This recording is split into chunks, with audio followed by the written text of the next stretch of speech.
Little Nightmares is a single-player survival horror game that follows the journey of Six, a tiny child, as she navigates the Maw, a claustrophobic and ghastly iron ship filled with creatures determined to kill her. Aboard the Maw, Six's enemies work to capture, kill, cook, and eat small children, which is discovered early on. With the clever use of random items in her environment, the player works to keep Six out of reach from her enemies and traversing up the ship's levels. Simultaneously, Six's journey is consistently stunted by her crippling hunger pains, which slow her down until she's able to eat, more often than not due to the help of another character. Through a mix of claustrophobic game design and wordless narrative strategy, Little Nightmares provides a terrifying experience that encourages game developers to break away from conventional methods in order to achieve something outstanding. Remarkably, the characters of Little Nightmares are incredibly defined and expressive without sharing a single line of dialogue. Because social hierarchy is a prevalent theme throughout the game, the social standing of the following characters is cleverly revealed through Six's navigation of the ship. 6. The protagonist and player's avatar. Six wears a bright yellow raincoat with a hood that she never removes, obscuring most of her body and face. From the very beginning, she seems to be an innocent and driven young girl that is substantially smaller than the world around her. She refuses to be a victim, however, despite facing a never-ending barrage of obstacles, including large bosses who want to kill her and the crippling hunger pains that slow her down. Nevertheless, she comes out of each obstruction on top. Gnomes, acquaintances to Six. They were once children themselves, but now exist as skittish, white creatures even smaller than Six after a life-altering encounter with the lady. Although they're initially afraid of her, they grow to trust Six and spend most of the game helping her eat and evade her enemies. The Janitor. Six's first big enemy. The Janitor is a blind man with terrifyingly long arms whose job on the Maw consists of supervising and capturing any escaped children on the first floor. He tracks Six with his impeccable hearing. The Children. While these characters aren't given a specific name, they are what keeps the Maw afloat. Six first encounters one of these children when she's incredibly hungry and a mysterious child throws her a piece of bread from a darkened jail cell. Six sees more children while she's in the process of defeating the Janitor, but makes no effort to save them. It is later discovered that these children are harvested, killed, and cooked to be eaten by the guests. The Twin Chefs, Six's second big enemy, placed on the second floor. The Twin Chefs are large, grotesque characters with the faces of someone else worn on top of their own.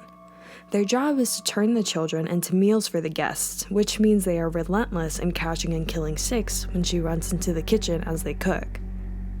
The Guests, Six's third big enemy, who reside on the third floor. The guests are severely obese, human-like creatures who eat any and everything in front of them. Six first encounters them in the midst of a giant feast while the lady watches from above. Once the guests see Six, they crawl on the floor towards her and over each other in a horrifying manner, but fail to catch and consume their life prey. The lady, Six's final enemy, who lives on the highest level of the ship. The lady is a tall and slender woman adorned in geisha attire who is obsessed with her beauty. She oversees everything on the Maw, ensuring that the guests' feast goes well. Little Nightmares begins with a dream of Six's in which the lady appears in a hazy sequence, turning towards the camera. Without any explanation for who this is after insinuating her importance to the protagonist, the actual gameplay begins with Six jolting awake in a dark room, accompanied by the consistent metal groan of the Maw. From the beginning, Six meets the gnomes, who either passively observe or run from her. With a lighter at her side, Six crawls through the Maw's unkempt basement by exploiting the vent system until she enters the Janitor's area. When Six first sees him, she's able to hide under beds just beneath his nose. For a while, she escapes this threat and now must deal with a new obstacle, her debilitating hunger. Luckily, as she's walking past a darkened jail cell, a child on the other side throws her a piece of bread, never to be seen again. Six's hunger is a problem that occurs throughout the game and ultimately serves as a vessel to naturally reveal the game's twist near the end. Soon enough, Six runs into the Janitor again, leading to a thrilling chase spanning several rooms. As the pursuit reaches a climax with the janitor cornering Six in a small room, Six closes the heavy vertical door separating them and severs his arms. Thus ends the janitor's story. During this sequence, the player is introduced to the horrors of the Maw through environmental design. From the abundance of small cages littered in several rooms to the janitor's monitoring system focused on the children, the player is able to infer his purpose as a twisted babysitter. This is only solidified when the player fails a puzzle at the hands of the janitor, who simply captures Six. Nothing more is shown. It is also worth noting that while in the janitor's level, Six must cross a pit filled with children's shoes and an unseen monster lurking beneath, further emphasizing just how many children have been victims of the Maw. As Six moves forward, she must hang onto a conveyor belt carrying small sacks of meat into a kitchen, where her next enemies, the twin chefs, reside. Just before she encounters them, however, Six feels hunger pains again and satiates them by eating a live rat caught in a mousetrap. As Six sneaks through the large kitchen, she is first introduced to only one chef. As she continues throughout the level, she discovers signs of another. 2 conjoined toilets, beds pushed together, and a painting showcasing both of their faces. As she sneaks into another kitchen, the twin chefs are at work cooking a meal and washing the immense amount of dishes piled in every corner. When the player inevitably fails a puzzle in this area, one of the chefs captures her and throws her onto a counter, ready to incorporate her into the feast. Canonically, Six is eventually able to escape, barely jumping out of their grasp and clinging onto another conveyor belt leading to the next area. The twin chefs are given significantly less exposition through props, although one could argue that all we need to know about them is their occupation. Although no dead children are seen in the flesh here, the small body bags littered around the area lead players to believe that the children are inside. The abundance of plates stacked around the kitchen also provide the player with information that several people are aboard the Maw, all in need of food. The guests have not been introduced at this point, but aren't a surprise when Six first sees them. Just as Six escapes the clutches of the chefs, her next enemies are introduced, walking in a single file line towards the Maw's dining area, the guests. As Six makes her way through the dining area, stealth feels less important. Most of the time, the guests are elbow deep in the large feast in front of them, paying no attention to Six, while the lady, who is in Six's dream, watches from the floor above. If they do happen to notice her, they grab helplessly in her direction, too fat and tired to run after her. If one is determined enough, they'll crawl surprisingly quickly after Six.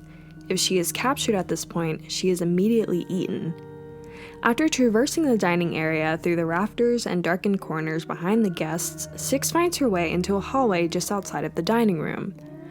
From adjacent doorways, the guests burst into the hallway and crawl over each other, banding to create a wave of flesh committed to eating Six.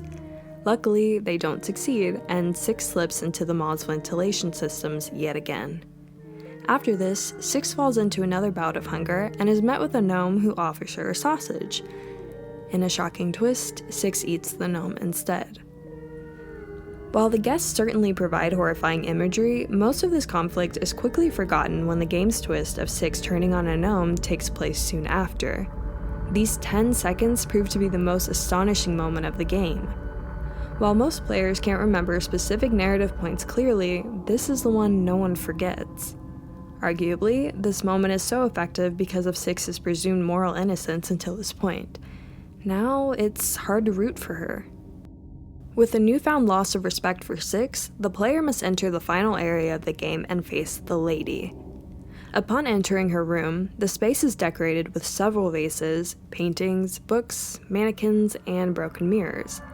The lady sits at a vanity, brushing her hair and humming a mystifying tune while Six sneaks behind to investigate. When Six breaks a vase in order to send the lady into a frenzy after the origin of the noise, her humming abruptly stops. Going back into where her vanity sits, she is no longer there.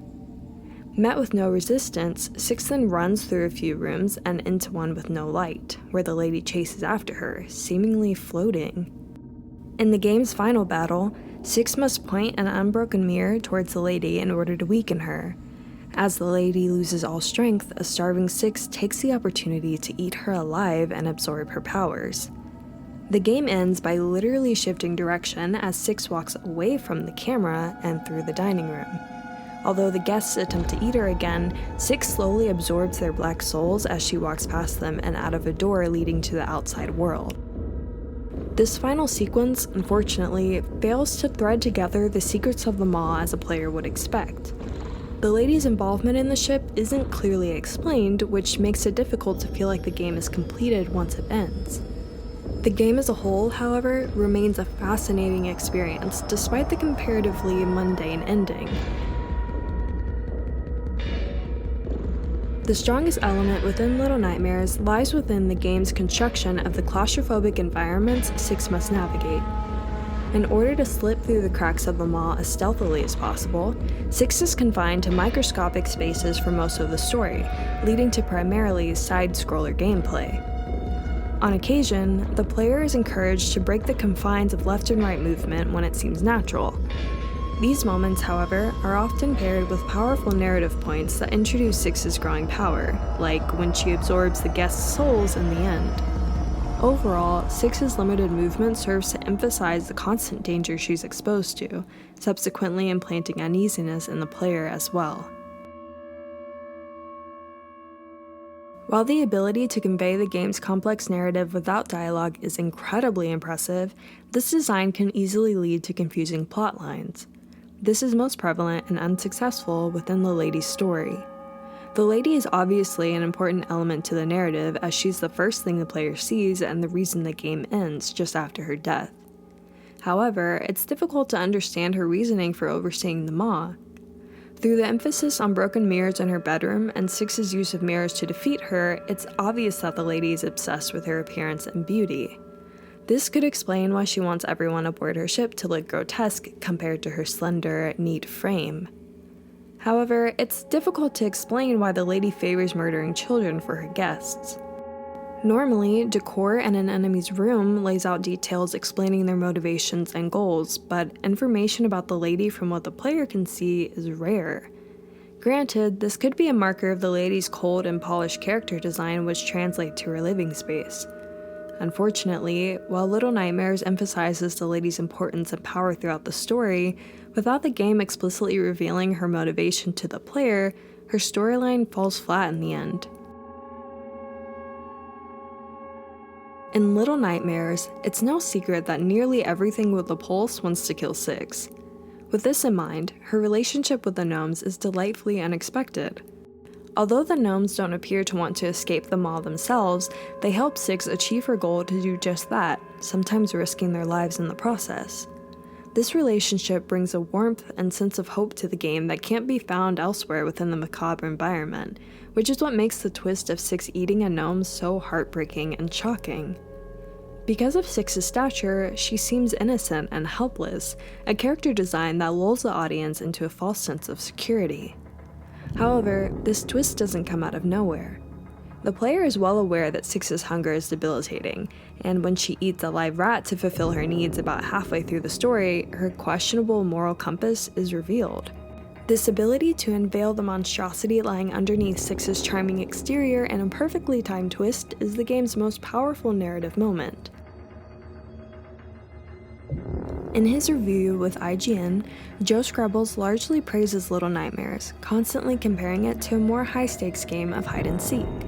With everything significantly larger than Six, the player is forced to run and hide instead of fight enemies for any chance of survival, which adds to the horrors of the Maw.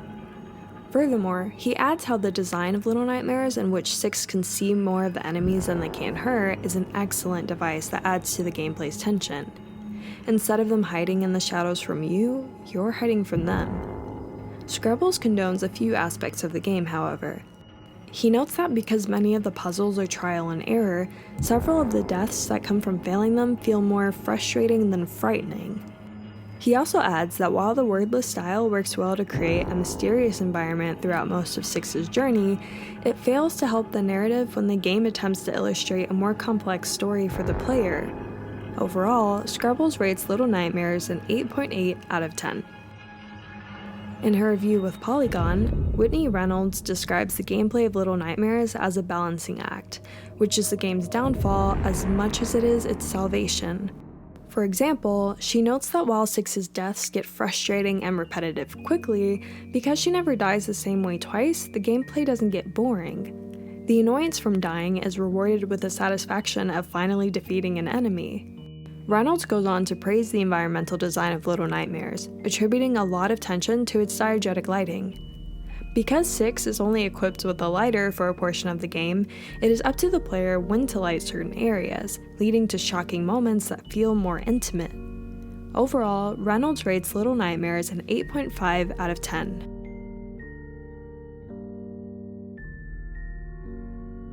Storytelling can be done without dialogue. This is the most obvious lesson to take from Little Nightmares, considering this design is what makes the game stand out amongst its competitors so well. In other popular titles of the 2010s, many horror games relied on randomly placed notes to unfold stories, a design that grew stale quickly. Although Little Nightmares has confusing moments that stem from its lack of dialogue, it introduced an innovative storytelling device to a large audience.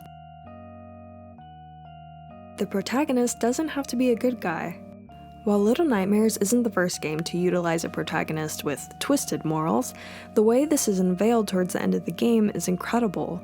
Six is placed in the midst of an environment full of child killers, so it's difficult to see her as a villain until she makes some evil decisions outside of the player's control.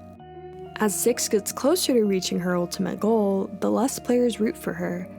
This is an extremely fresh and clever narrative design. Little Nightmares does a fantastic job of experimenting with game development strategies that are new to most players, creating a wonderfully unique experience. Several expectations about characters, environments, and mechanics are broken down as soon as they're built up, leading to endlessly fascinating and well-balanced gameplay.